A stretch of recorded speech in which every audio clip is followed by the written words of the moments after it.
जैसे इनके साथ किया वैसे बिरसा मुंडा के साथ किया। उनको पॉइजन पिलाया, उनकी खाल निकाली गई, उनकी खाल निकाली गई और बोला गया कि बोल तो इस देश का मालिक नहीं है, आदिवासी नहीं है, तेरा जमीन पर अधिकार नहीं है। बिरसा मुंडा रात भर तड़पते रहा, मर गया लेकिन लिख के नहीं दिया और बोला नहीं। आखिरी दम तक एक ही बात बोला, मैं इस देश का आदिवासी था, हूं और रहूंगा। साथियों, एक जमीन के टुकड़े पर अपनी जिंदगी को निछावर करने का इतिहास है अपने आदिवासियों का। इनसे पूछो, अगर ये जमीन नहीं होती तो देश होता क्या? अरे देश का आजादी हुए तो 47 साल थे भाई। इस देश का भारत नाम नहीं था तब से आदिवासी रहता है। यहां राम का जन्म नहीं हुआ था तब से आदिवासी रहता है। यहां पर किसी के आने के पहले जो आर्य आक्रमणकारी नहीं थे तब से आदिवासी रहता है। यहां का मुसलमान भी आदिवासियों का वंशज है, यहां का ओबीसी भी आदिवासियों का वंशज है, यहां का क्रिश्चियन भी आदिवासियों का वंशज है, यहां का दलित भी आदिवासियों का वंशज है। यह बात अलग है कि उनके मन में यह बात अभी समझी नहीं है। जिस दिन आदिवासियों को वनवासी से ये लोग प्लानिंग चलाए कि भाई आदिवासियों को आदिवासी नहीं बोलना, पहले वनवासी बोलना। अब आदिवासियों को वनों पर से अधिकारी खत्म हो गया, अब स्वर्गवासी हो गए। और जिस दिन आदिवासी स्वर्गवासी बनाने की इनकी जो प्लानिंग थी, इसको कामयाबी देने के लिए कुछ अपने भी भाइयों का हाथ है। मुस्लिम भाई को लगता है भाई आदिवासियों पे गुजर रही है ना तो अपन चुप रहो। ओबीसी भाई को लगता है आदिवासियों पे गुजर रही तो अपन चुप रहो। दलित भाई को लगता है आदिवासियों पे गुजर रही है तो अपन चुप रहो। भाई हमको तो लड़ने की आदत है, मरने की आदत है, भूखा रहने की आदत है। तेरा क्या होगा रे कालिया? तुम तो वेटिंग लिस्ट में हो। हमको सता के मारे ये लोग, आपको भगा के मारेंगे। सिर्फ फर्क यह है, पहले हमको मारेंगे बाद में तुमको मारेंगे। सिर्फ तय करना है कौन पहले मरेगा। हमारे बीच में और आपके बीच में एक ही फर्क है कि मुसलमान पहले मरेगा या आदिवासी, दलित पहले मरेगा या आदिवासी, ओबीसी पहले मरेगा या आदिवासी। ये जमीन का जो प्रश्न है ये केवल आदिवासियों का प्रश्न नहीं है। जिस दिन इस देश का आदिवासी वनवासी हो जाएगा, यहां का ओबीसी, मुस्लिम, दलित, अल्पसंख्यक सब स्वर्गवासी हो जाएगा। इनका अपना कोई प्रमाण नहीं है। जिस दिन मुसलमान को बोलना पड़ेगा कि मैं इस देश का मालिक हूं, मैं भी इस देश का मूल निवासी हूं, तो उसको प्रमाण देना पड़ेगा कि मैं आदिवासियों का वंशज हूं। जिस दिन इस देश के क्रिश्चियन को बोलना पड़ेगा कि मैं इस देश का मालिक हूं, तो उसको भी बताना पड़ेगा मैं आदिवासियों का वंशज हूं। जिस दिन भी इस देश के ओबीसी, ठाकुर सब लोगों को बोलना पड़ेगा कि मैं मूल निवासी हूं, उसको भी बताना पड़ेगा मैं आदिवासियों का वंशज हूं। जिस दिन आदिवासी खत्म हो जाएंगे, आपके पास में जो आपका आखिरी प्रमाण पत्र है वो भी खत्म हो जाएगा।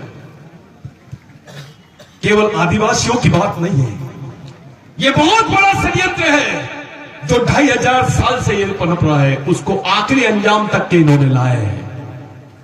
भारत के 70 साल के इतिहास में जो काम नहीं हुआ है वो काम इन्होंने 5 साल में करके दिखा दिए। आदिवासियों को नक्शे से ही खत्म कर डाले।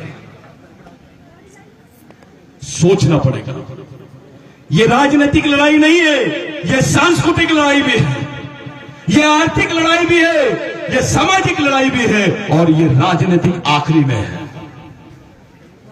पर्याय क्या है हमारे सामने? अरे जो जमीन का टुकड़ा तुम्हारे पास है तुमने खरीदे नहीं, वो तुम्हारे बाप ने दिया है, उसको उसके बाप ने दिया है, और उसको डंटा भील ने दिया है, उसको बाबूराव शर्मा के ने दिया है, बिरसा मुंडा ने दिया है। वो जमीन आप खरीदे नहीं। मैंने 70 साल में नहीं सुना ओमकार दादा किसी आदिवासी ने भारत में 2000 एकड़ जमीन खरीदा होगा, लेकिन यह सुना कि आदिवासियों की 2 लाख एकड़ जमीन खरीद ली है। मैंने सुना नहीं कि आदिवासियों को 5 साल में इन्होंने 5 एकड़ जमीन दिए होंगे, लेकिन 5 लाख एकड़ जमीन आदिवासियों से ले लिए। किसके साथ हो रहा है ये? आदिवासियों के साथ ही हो रहा है। ये बहुत खतरनाक बात है, ये दर्दनाक है। आपके आने वाली पीढ़ी वो पेट से ही नक्सलवादी पैदा होगा। एक दाढ़ी वाला मुसलमान दिखता था तो ऐसा माहौल बना दिए थे कि ये आतंकवादी है। आप जैसी बोले ना मैं आदिवासी हूं, अरे आदिवासी नहीं है, तू नक्सलवादी है। जो इस देश का मूल निवासी है, जो मालिक है, उसी को देशद्रोही बना दिए इन्होंने। आज समय आ गया आपको चुनौती देने का। ऐसे जाबाज लोग तो आए हैं, और भी समाज के दूसरे समाज के नेता भी हैं। सब लोग इस बात को समझ रहे हैं। आपके ऊपर भी हमने समझाए, उन लोगों ने भी माने इस बात को, स्वीकार कर रहे हैं कि आदिवासियों की नहीं, सही में आदिवासियों की जमीन है और ये मिलना चाहिए। लेकिन बात अब केवल मांगने वाली नहीं है। बिरसा मुंडा के एक कथन को याद करो, जल जमीन जंगल सम्मान और अधिकार मांगने वाली चीज नहीं है। आगे समझ जाओ, वो तरीका तुमको अपनाना पड़ेगा। ये कोई नेतागिरी की लड़ाई नहीं है। यहां ओमकार मरकाम को लाया गया, इसलिए नहीं लाया गया कि यहां पर कांग्रेस को वोट दिलाना है, फलाना ऐसा करना, वैसा नहीं। ये मैसेज देना था हमको, ये संदेश देना था कि हमारे समाज का मंत्री रहे या विधायक रहे या समाज का अधिकारी रहे, इस लड़ाई में समाज का एक एक आदमी अपने समाज के लिए कुर्बान है। ये बात दिखाना चाहता था। इतने कमजोर नहीं है।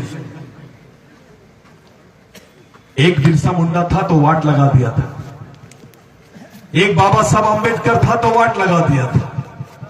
अब तो 1000 बिरसा मुंडा है, लाखों की संख्या में है। इस परिस्थिति को भापो, इस महत्व को समझो। ये मूवमेंट केवल आपको टोपी पहनने के लिए, मैं बिरसा ब्रिगेड का हूं ये बोलने के लिए, इसका फायदा उठाने के लिए नहीं। ये मूवमेंट आपको सही रास्ते पर लड़ाई लड़ने के लिए ले जाना चाहता है। ये जो आज इतना बड़ा आयोजन हुआ है, इस आयोजन के मार्फत हम एक संदेश सरकार को, दिल्ली सरकार को देना चाहते हैं कि आदिवासियों को कमजोर मत समझो। ये मैसेज हम लोगों को देना है। आने वाले समय में हम पूरे देश के 5 लाख आदिवासी कार्यकर्ताओं को नागपुर में जमा कर रहे हैं बिरसा ब्रिगेड के मार्फत। जिस नागपुर से इन्होंने सरकार चलाई थी, जिस नागपुर से आरएसएस ने सरकार चलाई थी, केंद्र की उसी सरकार को नागपुर से आदिवासी गिरा के बताएंगे। ये याद करने की तैयारी हम लोग कर रहे हैं। अगर आरएसएस सरकार चला सकती है तो आदिवासी मिशन भी सरकार गिरा सकता है। ये तैयारी हम लोगों ने खड़ी की है। इतनी बड़ी तैयारी में आपका योगदान, प्रदेश के हर 11 राज्यों के लोगों का योगदान बहुत महत्वपूर्ण है। आप लोगों के लिए ये जो लैंड एक्विजिशन बिल है, फॉरेस्ट बिल है, जमीन जो है, इसके बाद तुम्हारे सामने कुछ नहीं है। बिरसा मुंडा ने बोला, जिसकी जमीन उसका देश। उस कानून को याद करो, जिसके लिए 1 लाख आदिवासी मरे थे पूरे देश में। इतने लोग सेकेंड वर्ल्ड वॉर में भी नहीं मरे। वो 1 लाख आदिवासी जब मरे, तब जाके इस देश में कानून बना बिरसा मुंडा के आंदोलन में, जिसको लैंड एक्विजिशन एक्ट बोलते, कि आदिवासी की जमीन गैर आदिवासी नहीं ले सकता है, और गैर आदिवासी तो क्या सरकार भी नहीं ले सकती है। इसका मतलब साफ है कि उस वक्त अंग्रेजी हुकूमत ने मान लिया था कि आदिवासी ही इस देश का मालिक है, और ये लोग उसी बात से बदला ले रहे हैं हमसे। 1858 से ये हमारे पीछे पड़े हैं, तभी से इन्होंने हिंदू महासभा और आरएसएस का गठन किया।